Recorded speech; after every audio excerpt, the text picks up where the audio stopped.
ಸುಮಾರು 9 ಮತ್ತು 10ನೇ ಶತಮಾನದ ಕಾಲ ಪಶ್ಚಿಮ ಚಾಲುಕ್ಯರ ಆಡಳಿತದಲ್ಲಿ ಚಿನ್ನದ ನಾಣ್ಯವನ್ನು ಮಾಡುತ್ತಿದ್ದಂತಹ ಕಾಲಘಟ್ಟದಲ್ಲಿ ಗದುಗಿನ ಲಕ್ಕುಂಡಿ ಹಾಗೂ ಸೂಡಿ ಮುಖ್ಯ ಟಂಕಶಾಲೆಗಳಾಗಿದ್ದವು. ಕಿಸುಕಾಡು 70ರ ರಾಜಧಾನಿ ಸೂಡಿಗೆ ಸ್ವಾಗತ.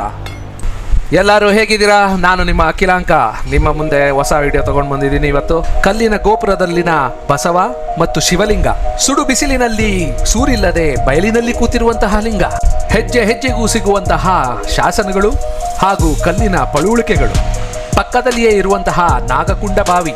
ನಾಗಕುಂಡ ಬಾವಿಯಲ್ಲಿ ಇಳಿಯುತ್ತಿದ್ದಂತೆ ದೇವಾಲಯದ ಒಳಗೆ ಹೋದಂತಹ ಅನುಭವ ಯಾವುದೇ ದೇವಾಲಯದ ಹೊರಾಂಗಣದ ಕೆತ್ತನೆಗಿಂತ ಕಮ್ಮಿ ಇರಲಿಲ್ಲ. ಬಾವಿಯ ಒಳಗಿನ ಕೆತ್ತನೆಗಳು. ಹಾಗೆ ಮುಂದೆ ಸಾಗಿದರೆ ನಮಗೆ ಸಿಗುವುದು ದೊಡ್ಡ ಗಣಪತಿಯ ಪ್ರತಿಮೆ.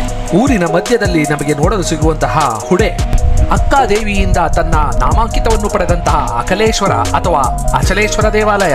ದೇವಾಲಯದ ಪಕ್ಕದಲ್ಲಿಯೇ ಭಗ್ನಗೊಂಡಿರುವಂತಹ ತೀರ್ಥಂಕರ ಮೂರ್ತಿ. ಜೈನ ಧರ್ಮದ ಅವನತಿಯ ನಂತರ ಬಂದಂತಹ ಶೈವ ಧರ್ಮದ ಶಾಸನಗಳು.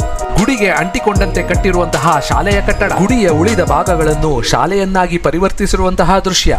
ಸ್ವಲ್ಪ ದೂರದಲ್ಲೇ ಇರುವಂತಹ ಜೋಡಿ ಗೋಪುರಗಳ ದೇವಾಲಯ. ಸೂಡಿಯ ಇತಿಹಾಸ ಸಾರುವಂತಹ ಅತ್ಯದ್ಭುತ ಶಾಸನಗಳು. ಇತಿಹಾಸದಲ್ಲಿ ದೇವಾಲಯಗಳಿಗೆ ಹಾಗೂ ಟಂಕಶಾಲೆಗಳಿಗೆ ತನ್ನ ಛಾಪನ್ನು ಮೂಡಿಸಿದಂತಹ ಸೂಡಿಗೆ ಸ್ವಾಗತ.